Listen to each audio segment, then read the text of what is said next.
Good evening and welcome to Wednesday evening Bible study once again. Tonight we're going to look at John chapter 2, which gives us the first of Jesus' miracles. Now we're familiar with the Bible, and we know the Bible opens with the miracle of creation and goes all the way through to the end with miracle upon miracle upon miracle, all designed to show two things: God's power and God's love for His creation. So tonight we find Jesus in the region of His upbringing, in the village of Cana. And He's 4 miles about from the city of Nazareth where He grew up. And this is likely the wedding of either a close friend or perhaps even a relative. And that would explain His mother's proactive role at the feast. Now we've got to understand that weddings in the Middle East back in Jesus' day were much different from the weddings that we enjoy today. Marriages back then in that part of the world were arranged with the parents. A contract was prepared. Vows were spoken there in the synagogue, and tokens of affection were exchanged. And after all that happened, then the couple separated and returned to their respective homes. Now, although they were legally considered married, they lived apart during a betrothal period. You remember that word. Mary and Joseph were betrothed. And that betrothal period lasted anywhere from 2 months to a year. And at the end of the waiting period, the groom then would take to the streets with his friends, usually at night, in a torch-lit procession. And there would be music and singing and pomp and festivity. It sounds like a bachelor party to me. And they would head from his home to the bride's home in a great parade. And everything was just fun and fun and fun. And after speeches of goodwill and blessings, then there would be a big procession to the home of the groom.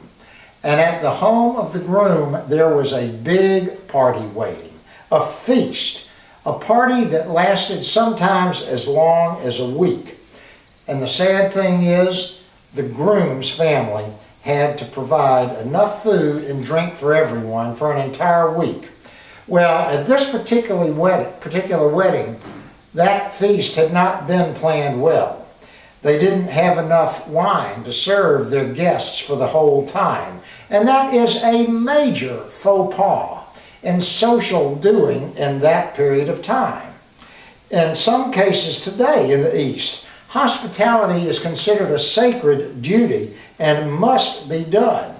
So here we were with a problem, and Mary quickly turned to her son and said, "Help." And Jesus said 3 things to Mary that we want to look at so that we understand exactly what was going on, because the language is foreign and the culture is foreign. And the first thing that Jesus said that we need to see is, how did He address His mother? He addressed her as woman. And in today's society in the United States, that would not go over well at all.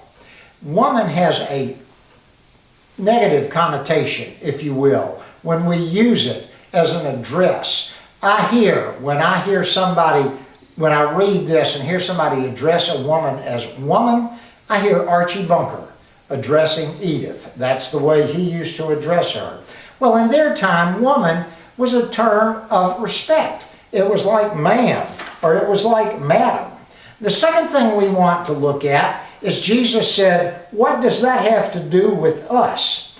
And that is a translation of Greek that really says, what to me and what to you?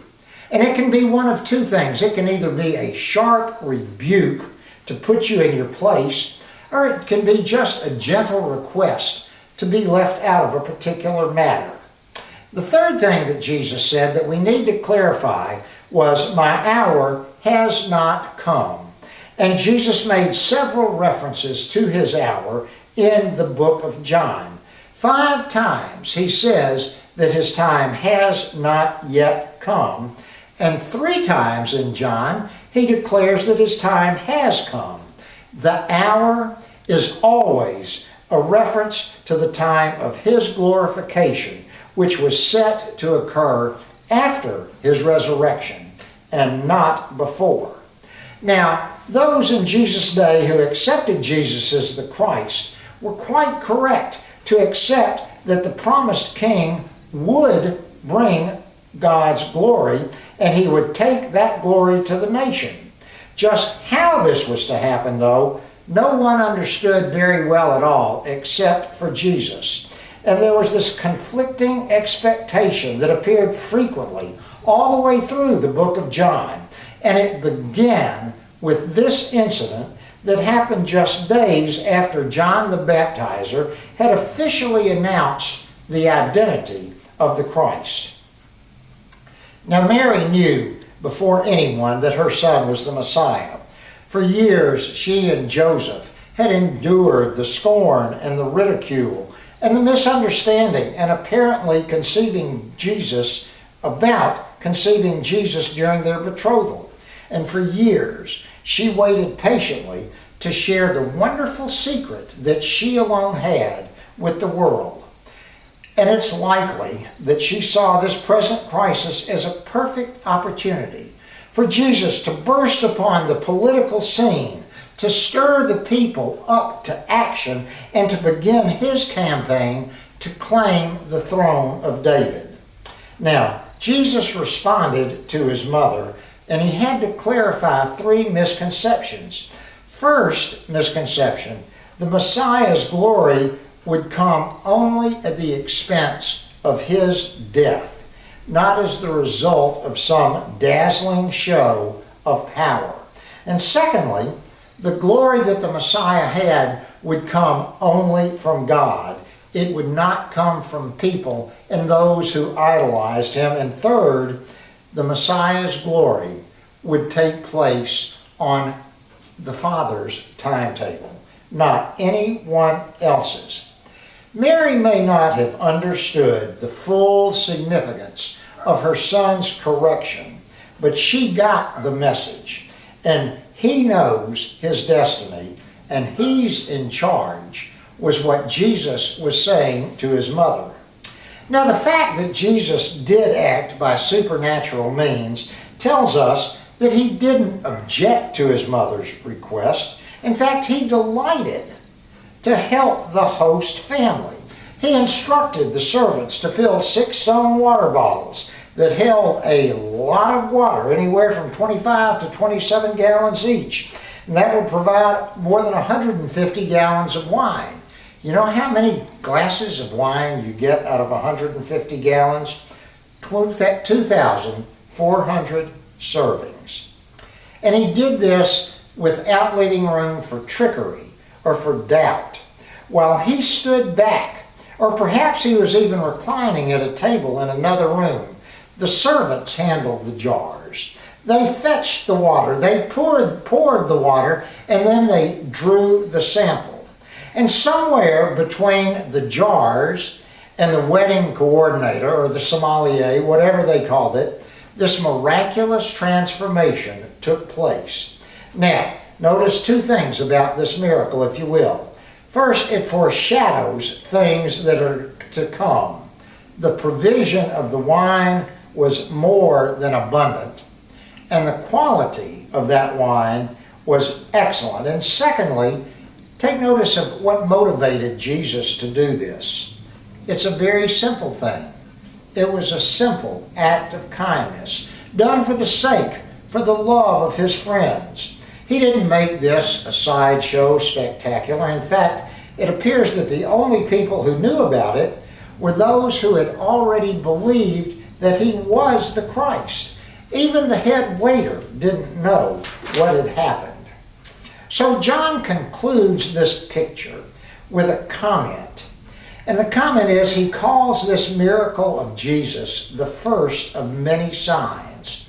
This supernatural display of power was there to affirm his identity as God. And on top of that, it symbolized what he had come to do. And if you think about what he did with the water to the wine, It is a picture of what he does for us as humanity.